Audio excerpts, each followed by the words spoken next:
சிவபெருமானின் மனைவி பார்வதி தேவியின் கதைகள் பல உள்ளன. அவற்றில் சில முக்கிய கதைகளை பார்க்கலாம். 1. பார்வதி தேவியின் பிறப்பு மற்றும் திருமணம். பார்வதி மலையின் அரசனான இமயவானின் மகளாக பிறந்தவர். அவர் முந்தைய பிறவியில் தட்சனின் மகளான தாட்சாயணியாக பிறந்தார். தாட்சாயணி தனது கணவர் சிவபெருமானுக்கு ஏற்பட்ட அவமானத்தால் யாககுண்டத்தில் விழுந்து உயிர் நீத்தார். பின்னர் இமயவானின் மகளாக பார்வதி அவதரித்தார். அவர் சிறுவயதிலிருந்தே சிவபெருமான் மீது மிகுந்த பக்தி கொண்டிருந்தார். சிவபெருமான் தியானத்தில் ஆழ்ந்திருந்தபோது அவரை திருமணம் செய்து கொள்ள விரும்பிய பார்வதி கடும் தவம் புரிந்தார். அந்த காலத்தில் தேவர்கள் சிவபெருமானை தவம் கலைத்து அவரை திருமணம் செய்து கொள்ளுமாறு கேட்டனர். அதற்கு காமதேவனை மன்மதனை அனுப்பி சிவபெருமான் மீது மலர்கனை தொடுக்கச் செய்தனர். ஆனால் கோபமடைந்த சிவபெருமான் தனது நெற்றிக் கண்ணால் மன்மதனை எரித்தார். இருப்பினும் பார்வதியின் ஆழ்ந்த பக்தியையும் தவத்தையும் கண்டு மனமிறங்கிய சிவபெருமான் இறுதியாக அவரை திருமணம் செய்து கொண்டார்.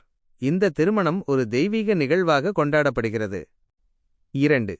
பார்வதியின் கோபம் காளி உருவம். பார்வதி தேவி சாந்த சொரூபியாக இருந்தாலும் அசுரர்களை அழிக்கும்போது உக்கிரமான வடிவத்தையும் எடுப்பார். அசுரர்களான சும்பன் மற்றும் நிசும்பன் தேவர்களை துன்புறுத்திய போது பார்வதி தேவி கோபத்தின் உச்சியில் காளி தேவியாக அவதரித்தார். இந்த காளி வடிவம் கோபமும் பயங்கரமான தோற்றமும் கொண்டது. அசுரர்களை அழித்து நல்லவர்களுக்கு நல்வழி காட்டுவதற்காக இந்த அவதாரம் நிகழ்ந்தது. 3. கணேசனின் பிறப்பு.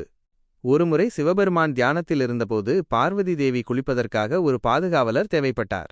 அப்போது தனது உடல் அழுக்கிலிருந்து விநாயகரை கணேசனை உருவாக்கினார். சிவன் திரும்பியபோது விநாயகர் அவரை உள்ளே செல்லவிடாமல் தடுத்தார். கோபமடைந்த சிவன் விநாயகரின் தலையை வெட்டினார். பார்வதி மிகவும் துக்கமடைந்தார். பார்வதியின் துயரைக் கண்டு மனம் மாறிய சிவன் யானையின் தலையை வெட்டி விநாயகரின் உடலுடன் இணைத்து அவருக்கு உயிர் கொடுத்தார். இந்த நிகழ்வு பார்வதியின் தாய்மையையும் சிவபெருமானின் கருணையையும் காட்டுகிறது. இந்த கதைகள் பார்வதியின் அன்பு, பக்தி, வலிமை மற்றும் தெய்வீகத்தன்மை ஆகிய